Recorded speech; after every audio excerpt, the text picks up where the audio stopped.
the people know, I know, you know, but for those that need a little reminder, can you just give us a little intro on who Danny Amendola is?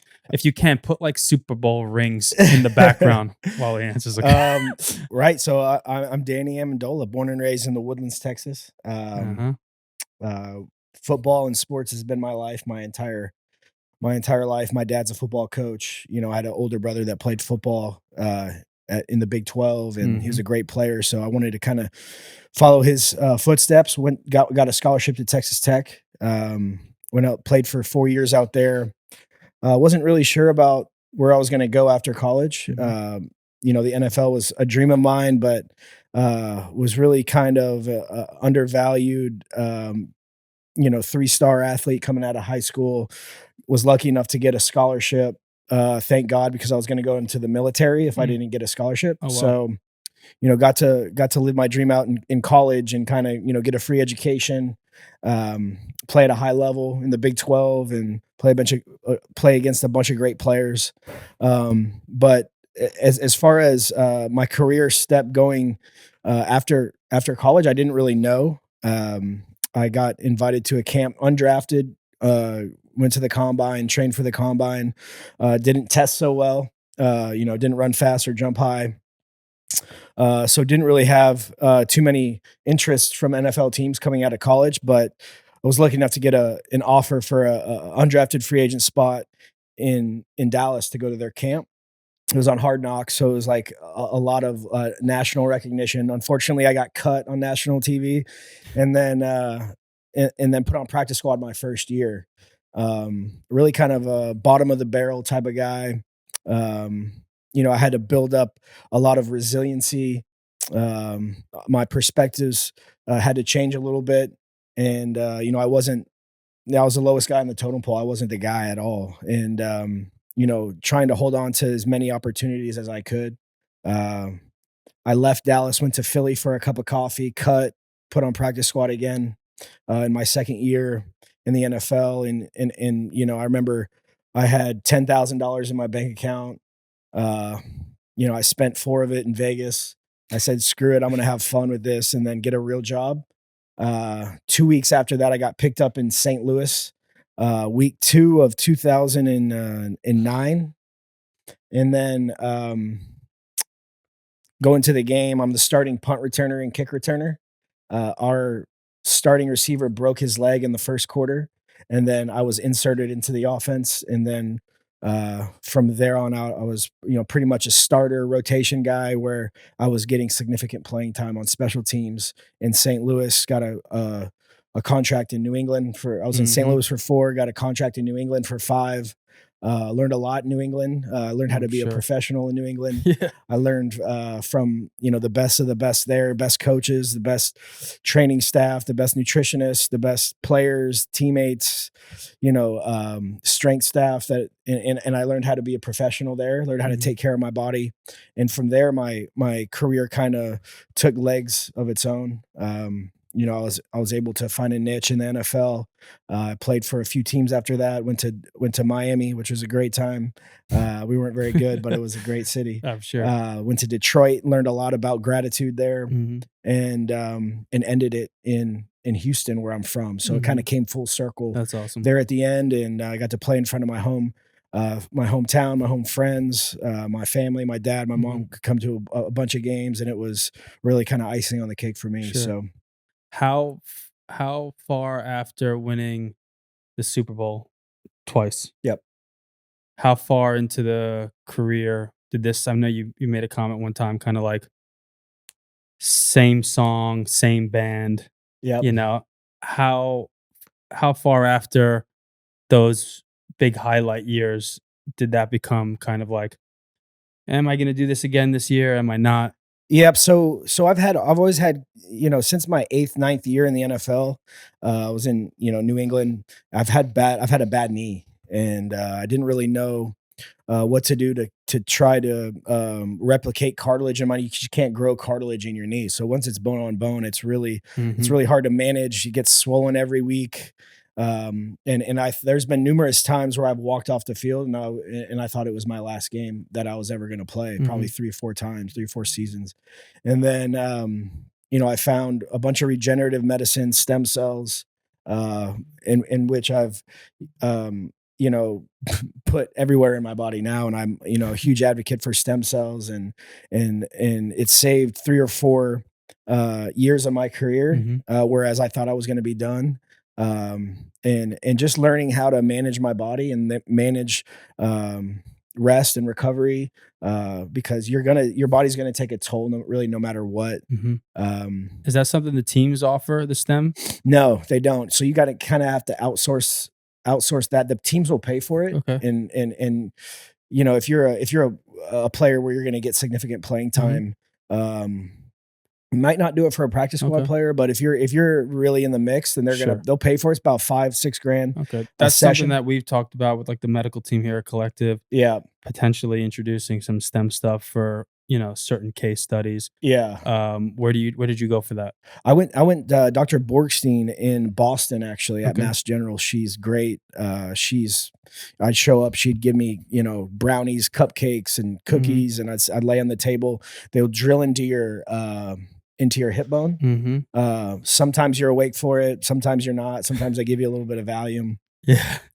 But I've been awake for that. It's not pleasant, but they drill. It's kind of like going to the dentist, the drilling technique, but it's in your hip. They Mhm. pull the stem cells out of your hip, spin them, and then get a certain amount, and then do a injection wherever you'd like. So Okay. it takes about a month to Sure. really kind of kick in, and then after that, it's kind of like Neosporin, or like some health benefits on the inside of your body. Got it. It reduces inflammation drastically, so I don't have to get my knee drained every week. Last year, I ran into my good knee got damaged. The cartilage got damaged, and I ran into. I didn't have time to get stem cell because it was in the middle of the season, so I was getting my knee drained every week, 30 cc's a week, and then that's just kind of, you get older, and you kind of have to weigh. Uh, do you want to play ball and put your body on the line? Yes, the money's good, but at the end of the day, I'd rather be walking when I'm like, 50, 60 years old. For So sure. that's just kind of how I had to weigh the end of my career, and Mhm. just come to realization that you can't play football forever. So, this is the first year actually not playing a season in 10, 12 years? Yeah, first year, I'm not playing a season in 26 years. 26 So I years. started playing football when I was 11. Right. Uh, and I'm gonna be 37 That's in a wild. month. And then, so I'm really, this is what was it, week 3 now of the Yeah. NFL season, whereas this is kind of all new territory for me. Sure. Um, but I really, I enjoy training. I enjoy, Mhm. healthy lifestyle. I understand what it means to be healthy, physically fit, cardio, Mhm. strength wise, power.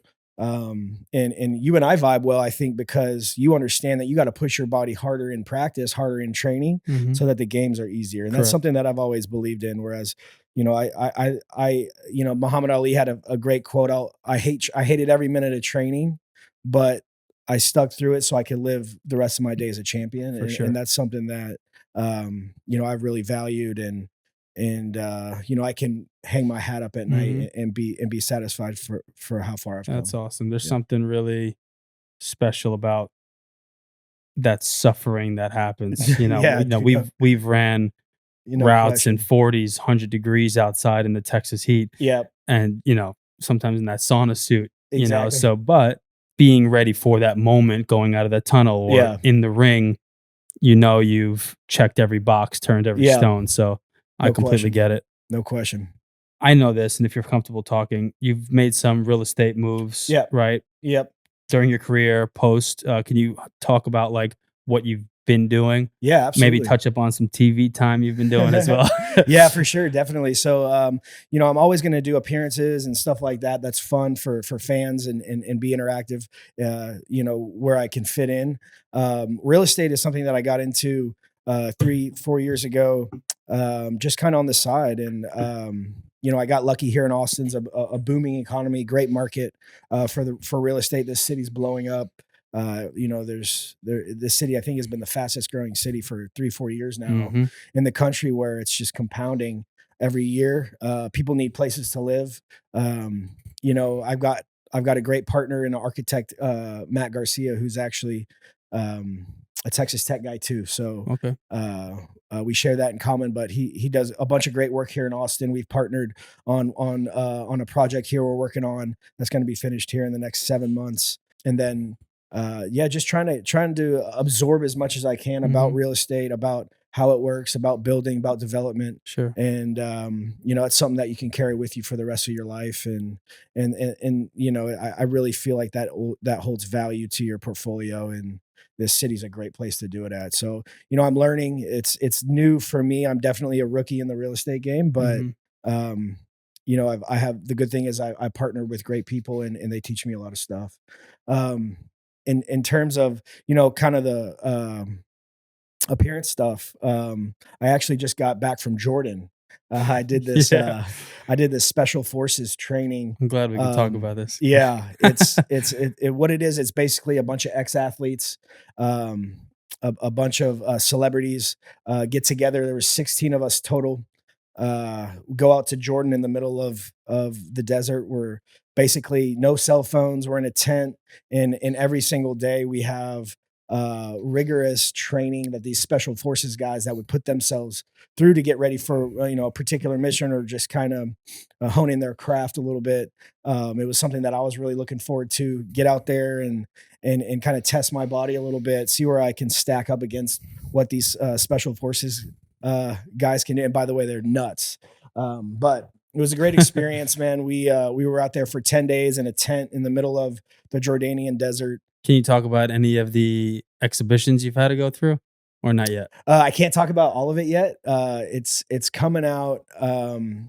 I want to say in January. They put out a couple feelers, and it's going to be on Fox. So Okay. it's going to be kind of like you know, 7, 8 o'clock at night. You can Mhm. catch it when you're after, you know, finish eating dinner, and see a bunch of ex athletes trying to be uh, GI That's Joe. awesome. So Alright, we'll tune in for that. yeah, And then the gang got back together in LA recently too, yeah, right? yep, yeah. We got 80 for Brady coming out. It's a movie about four wonderful women, Jane Fonda, uh, Lily Moreno, and a couple others, Sally Field, who I had a couple lines with in the movie. And basically, the movie's about you know, four women who have been battling, you know, various um, adversities in life, health wise, and it's kind of like The Hangover. A Mhm. little older generation of The Hangover. They go on this lavish trip, and they actually break into our locker room Incredible. at halftime of a Super Bowl. We were playing. It was Super Bowl 51 in Houston. We were playing against the Falcons, the 28-3 comeback game, and they broke into our locker room after the game, and we have great dialogue with them. I had 2 or 3 lines with Sally Field, and getting to know Sally actually before we started the film. I got to know how she really was taught the art of acting, and we had a long conversation. And her art, her craft was based around improv. So you see Sally Field in all these awesome movies. I remember Smokey and the Bandit was my favorite movie growing up, so I had to tell her that. But so she got all her instincts from acting, from improv, and my 2 3 small lines turned into like 4 or 5 lines. I'm curious to see what makes the cut, but it was awesome to work with her, man. She very comfortable. She comes in, and she's basically, the lines are the lines, but she's just talking to you, Mhm. and you gotta, you know, keep the conversation going Sure. relative to what the scene calls for. It was my first acting experience, Okay. really. And with a real actress, Right. and she killed it. It was great to just, you know, I was freaking out because, you know, I had a childhood. She was my childhood crush Mhm. on Smokey and the Sure, Bandit when sure. she was, and I was like, I can't believe I'm talking to Sally Field right now, but And, she's teaching me how to be an actor. Rob, Julian, they were all there too? Tom was there. Tom kind of put it all together. I think he's working with the film in some regard, but he brought us back. Yeah, me, Rob Gronkowski, and Julian Edelman. So Okay. it was great, man. There was a lot of downtime between scenes, so we got to really hang out. We were in our full uniform, so it was kind of Amazing. odd, and we were kind of like turning back the clock a little bit. Yeah. And then you know, we had a couple footballs, so we were throwing the footballs back and forth, just Mhm. talking shop. We actually went on a we were we had a couple hours, so we went on a run together, full uniform, in the parking lot of the Coliseum. Sick. So it was great to just get back together with those guys, and they've done so much with their career. I was trying to count. I couldn't even count how many Super Bowl rings we had in the room, honestly, That's because amazing. with Tom and Gronk and Julian, they've had 3. Tom has 6. I can't even. I mean, I have 2, so it was like I got I was done counting that after Tom. So that's special. But yeah, it was good. It was good to get everybody back together and keep the dream alive. Yeah. I hope there's some behind the scenes footage. There is. Yeah, I got some B-roll.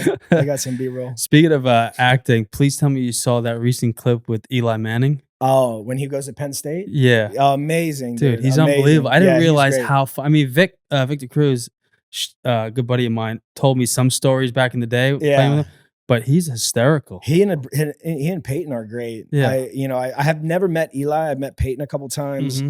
Some of the most charismatic people I've ever met. Yep. I can only imagine what it would be like being in the huddle with those guys. But yeah, I was wondering if, how long that joke. I mean, when did they know at Penn State Eli Manning was underneath the disguise? Chad Powers. Yeah, he did a great job, dude. It was hysterical. Yeah, he's like, I was homeschooled. I didn't go to school. My mom taught me everything. Just go long. Chad to get there. Yeah, that's awesome.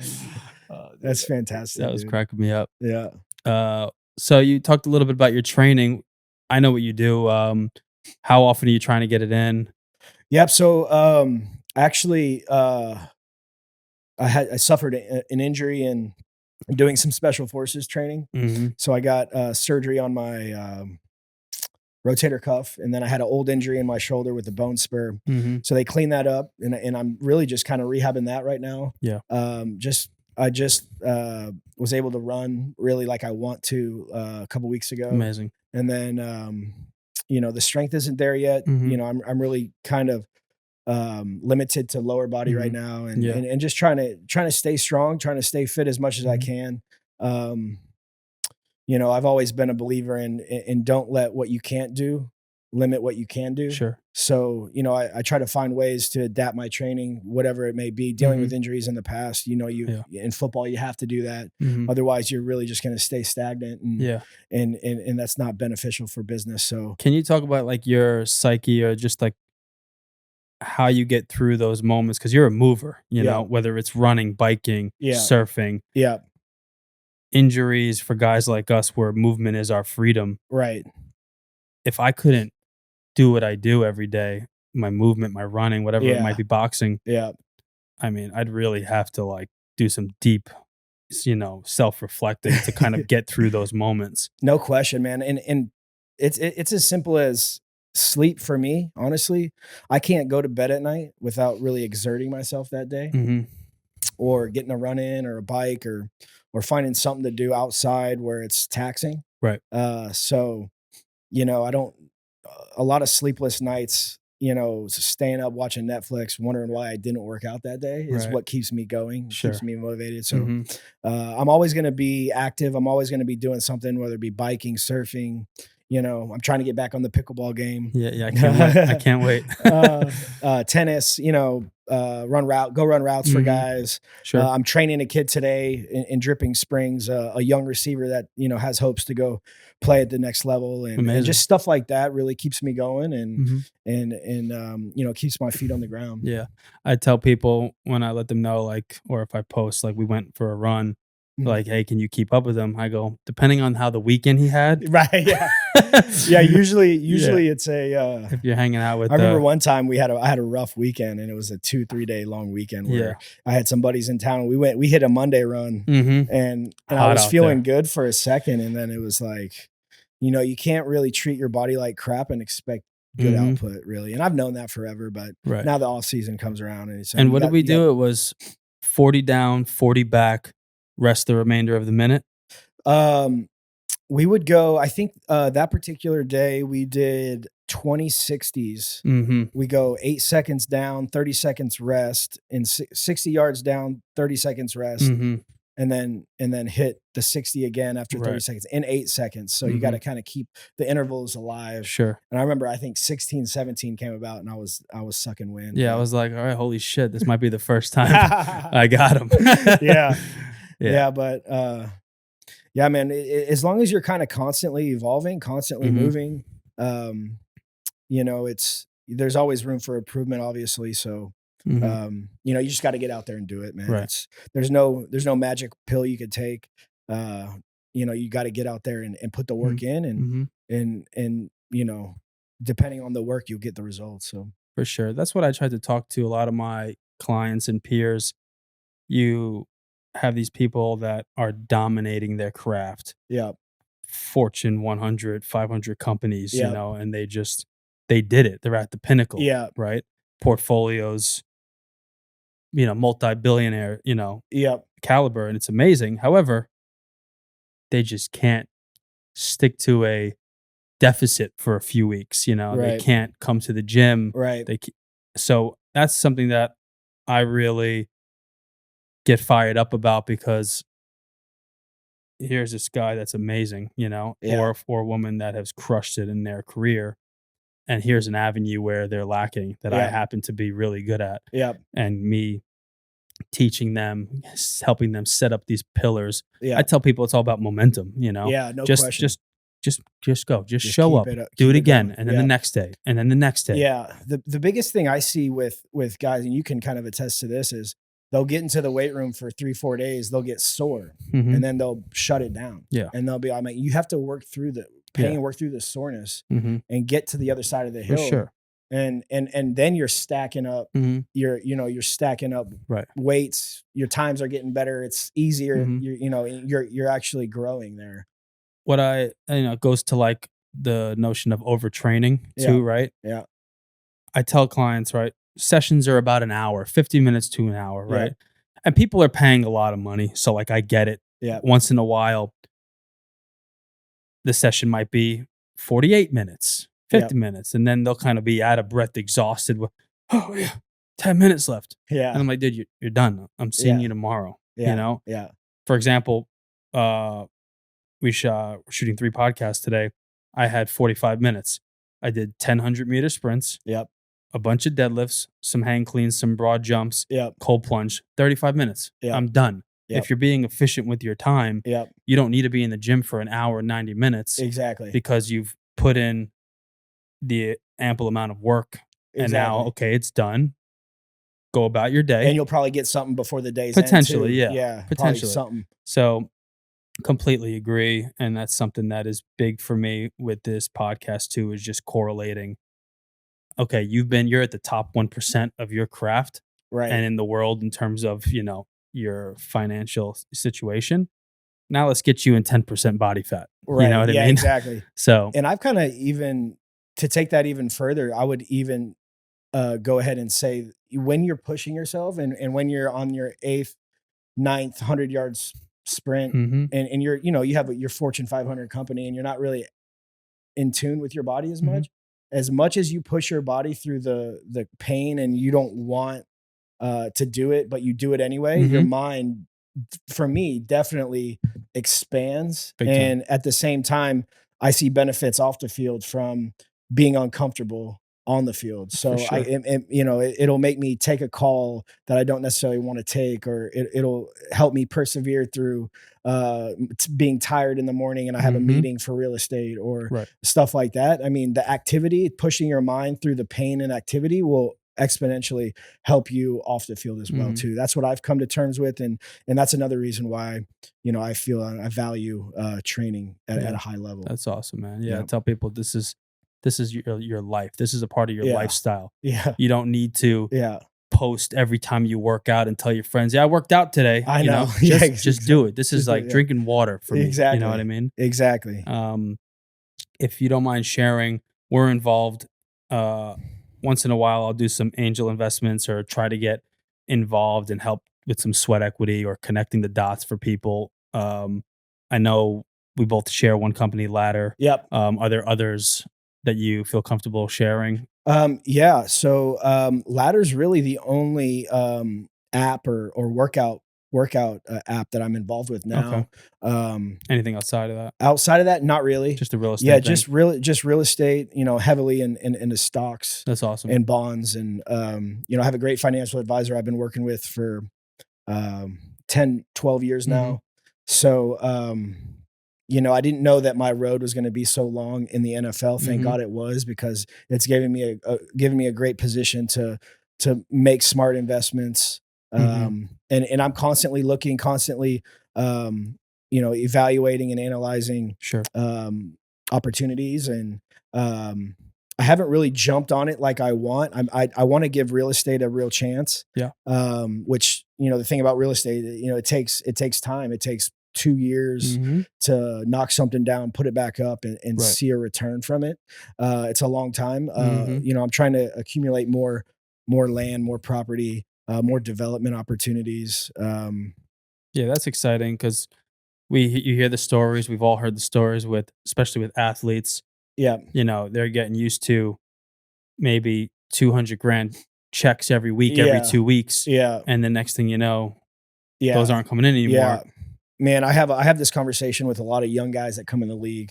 Um, just about, and it's hard to get started because you have your blinders on as a rookie, as a second year guy. You're trying to stack as much paper as you can, Mhm. and that insight to investing smart isn't there. But also because they haven't gotten to that point yet. Right. I always tell guys it takes, and even in the NFL, if you're a high draft pick, you're going to have enough equity to Mhm. invest. But in my case, I was undrafted free agent, so it took me 4 or 5 years, 6 years even to get enough money to make a dent in investment world. Mhm. Um, but as soon as you invest smart, you start seeing interest, and then you start compounding that interest. You add another gear in the chain, and everybody knows that's how rich people get richer. So Right. um, that's something that I try to portray uh, to young guys. Don't tell me how much money you have. Tell Mhm. me how much money your money makes you. Right. And at the end of the day, it kind of flips the script in their mind, and it's like, okay, I have to buckle down, make this money, don't spend it, put Mhm. it in the smart spot so I can see a return from that, and then we can budget off that return. Right. And then that's just compounding your interest. For So sure. Because not everybody's gonna play the amount of years you've played in your career. yeah, So some of these guys, it might be playing for 4, getting paid well, but now you got a whole 'nother life to live, no you doubt, know? no doubt. Yeah, Right. and they're young too. I mean, I was fortunate to play for 14 years in the league, and Mhm. I'm retiring at 36. It's So amazing. I'm a little bit. You went out with a bang though. Texans 1 year, you Yep, scored. yep, Hammy got a little pissed off. yeah, yeah, yeah. I tweaked my hammy. I thought I was ready to go a little bit before. They held me out for 4 weeks. They're like, I didn't go to training camp, so they're like, get your body used to it, and Mhm. then Yeah. just try to enjoy it, man. I kind of went into um, the year last year. Obviously, the Texans, they fired their head coach, who was a great coach, Coach Cully. They were kind of got a brand new quarterback. Mhm. They had Tyrod kind of went down, had some injuries as well, and they're kind of in a rebuilding year. So the perspective for me was to just give as much as I can. Yeah. And help young guys as much as I can. I knew we weren't going to make the playoffs. I knew we weren't going to have a shot at the Super Bowl. So it's Mhm. just like, what can I do to help? Like, Sure. what can I do to give? And as soon as I kind of change that perspective, not what I can get from this, but what I can give to this, Mhm. I showed up happier every day. Yeah. I showed up with intent, That's awesome. and it was a great experience, man. And I love those guys. I still talk to those guys. Um, they're sending me some cleats and gloves, so next time we get on the field, I got I'm you. in. Thank Yeah, you. I was talking to my buddy, Mike Lee, before you left about the adrenaline from performing. yeah, It's hard to get that anywhere yeah, else. Does yeah. that itch ever come back, or how do Yeah. you kind of S- use that So energy? far, I've never been able to duplicate the adrenaline rush of playing the game in Yeah. front of 80,000 people. Yeah. Um, I it's something that I do worry about. I don't know how to duplicate that. Mhm. It's you can't. Right. You know what I'm saying? Um, and a big part of last year for me was putting that to bed. Mhm. And my last game um, as a Texan, in my last game as an NFL athlete, Mhm. I wanted to you know do all I can to feel that again. Right. And some games you don't. Mhm. It's just sometimes it feels like work, Right. run the show ponies around the field and entertain Sure. the people. But I wanted to kind of buckle down and really feel that one last time. Ended up having a great game. Mhm. We lost, but That's all right. we left with smiles and some tears, and that feeling is something that'll stick with me Mhm. forever. I mean, I remember returning the opening kick of a Super Bowl, It's insane. and we were playing in Arizona. It was my first Super Bowl I played in. I was the starting kick returner, and the nerves of returning a kickoff, and I said, I don't give a crap how far it goes back in the end zone. I'm taking this thing out Right. because I'm going to give myself a chance. I Yeah. want to score this. Right. But I think we ended up getting stopped at the 19, which pissed me off. That's But pretty sick, though. yeah, but I remember they lined the kick up. It's the biggest game of the year.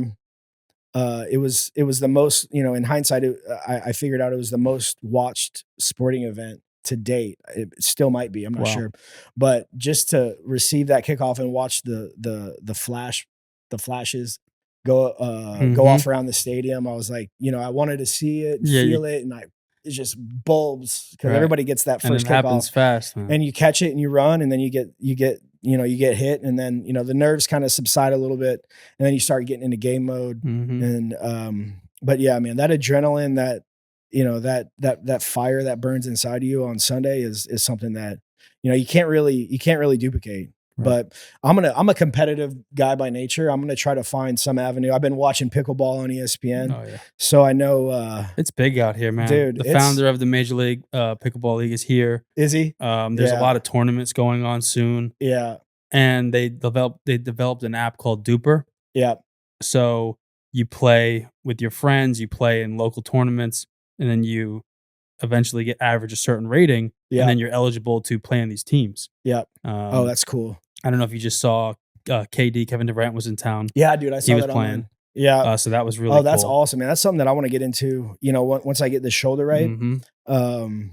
Just to find the competitive edge, I feel like it's so necessary as an athlete. Mhm. Um, go out there, compete, try to win, and get the feeling of competing, For sure. and it's just so hard to duplicate once you get out of your What's respective pretty sport. funny too about pickleball compared to other sports, almost always in sport, yeah, you have sportsmanship, but it's like kill or be killed out there. No And doubt. Yeah. pickleball is like one of the only games where you can rally, crush, and then eat the net or just completely crush the ball, out of the stands, Yeah. and then you're complimenting each other. Right. It's just like very friendly, very like Right. proper. Yeah. But in those moments of battle, it's like it's a war. Oh, no question. Um, No so yeah. question. That's a true sign of a competitor too. I feel Mhm. like, lay it all out there between the whistles, and then Oh yeah, afterwards, we're that's it. boys. You know what Always. I'm saying? I'm gonna try to choke you out between the whistles, For but sure. after I'm that, ready to die for this point. let's go get a sandwich after, Yeah, and exactly. have a blast. Uh-huh.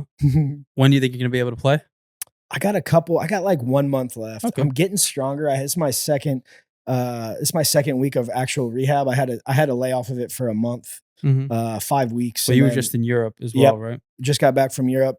Wanted to kind of, break up the rehab a little bit, Mhm. or just chilling in my house playing Mario Kart. Yep. So I went out to Europe for 2-3 weeks, Mhm. um, and got to travel. I told myself when I get done playing, I'm going to take a year off of everything and just travel, see the world, try to fill my passport up with stamps, and Sure. and just become more cultured. That's dope. I'm gonna have to join you on one of these Let's trips. rip. Yeah, Yeah, we got to. 100%. Yeah. I gotta bring this up just because I think it's important to highlight things that are rare. Mhm. Amendola doesn't have an Instagram. No Instagram. No No Instagram. Instagram. Okay. Yeah, I mean, I've been on it. I've had it. I kind of wanted to flip my perspective on relationships, and often you go into a situation as a public figure, and you meet somebody, and a lot of times it's what can they get from you. Knowing that I'm on Instagram, I can provide maybe an outlet for them to become Sure. more It popular. becomes very transactional. Exactly, and I kind of wanted to nip that in the bud, really, and I've noticed my relationships have gotten stronger. Mhm. I don't have a lot of fluff floating around in my head, less distraction, and just getting back to the old school way of thinking, Mhm. man. I feel like social media is great for business and companies, and luckily my business and was on the field, and all I had to do was get open on first, second, or third down, catch the ball, Mhm. score a touchdown, you know, and and oftentimes I feel like you know, the youth now kind of takes away the competitive edge of let's go out there and do all we can to win a game. Sometimes I feel like guys, either in college, high school, NFL, like they only really want to play so they can get a sick pick and put it on the ground. Mhm. And for me, I'm like, that's not the way it's supposed to be. No. You know what I'm saying?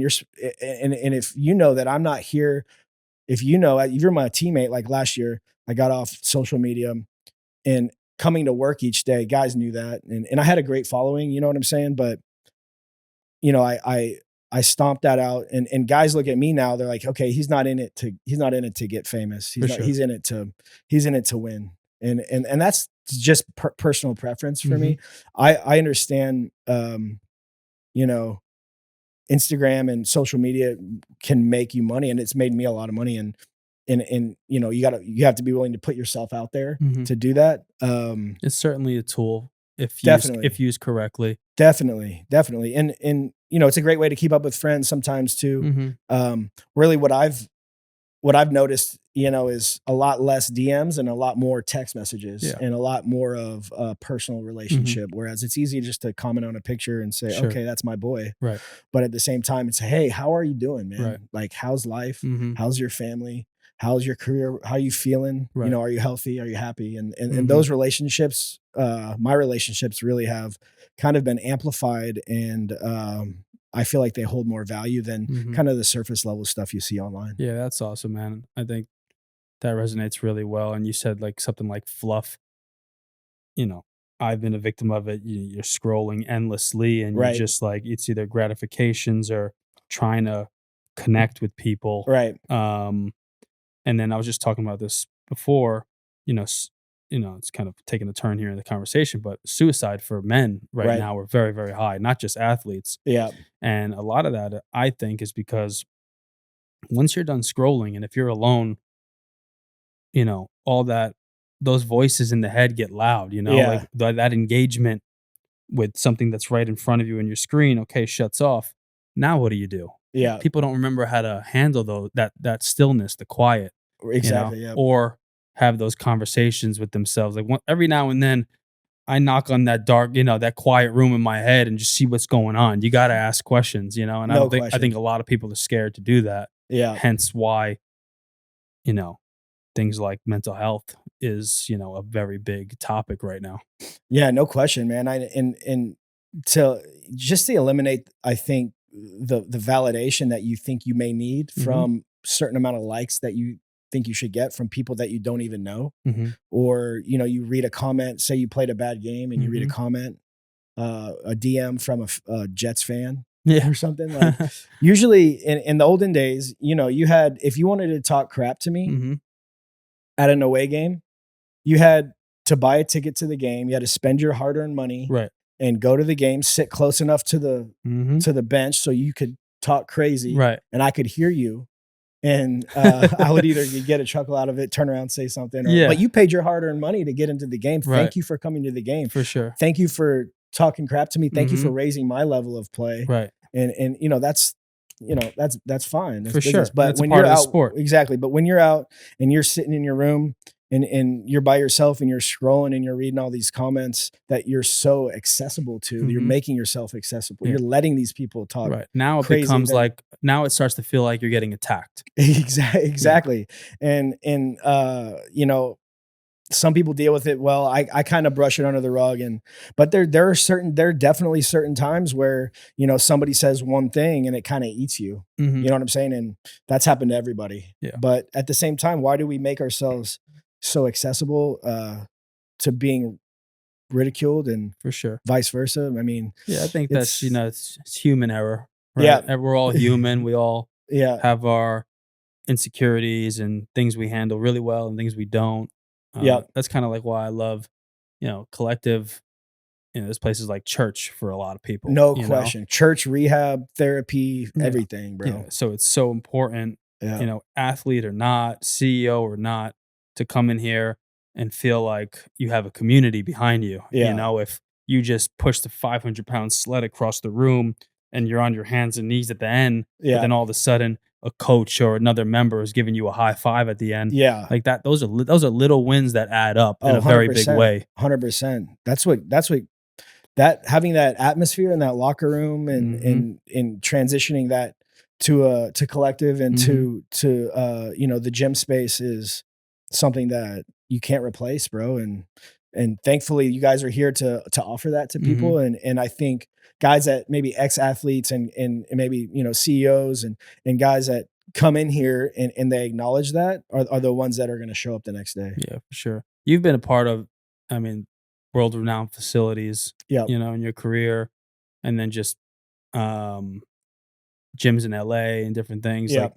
how would you compare like what we're doing over here? This is top notch, man. I mean, from the minute you walk in, the desk is right here. You get a friendly face, usually a high five, a dap. Everybody's cool as hell here. I feel like you guys got a lot of great trainers. Mhm. Obviously, I either work with you or Rain, in my time here, and then obviously a lot of gyms that I've been a part of don't have the medical aspect where you guys have. Sam here, the medical aspect's huge, where it kind of encompasses a real life training facility at an organization.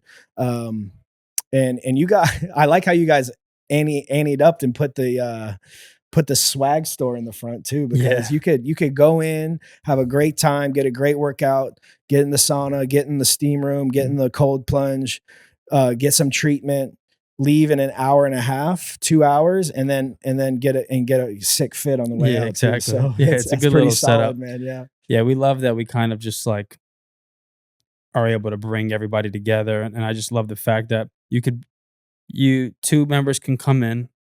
One can be an athlete, one can be a CEO, or one could be an entrepreneur and CPG Yep. or whomever it might be. And then you guys end up in the sauna at the same time. Yep. And it's like, this guy's in awe of you.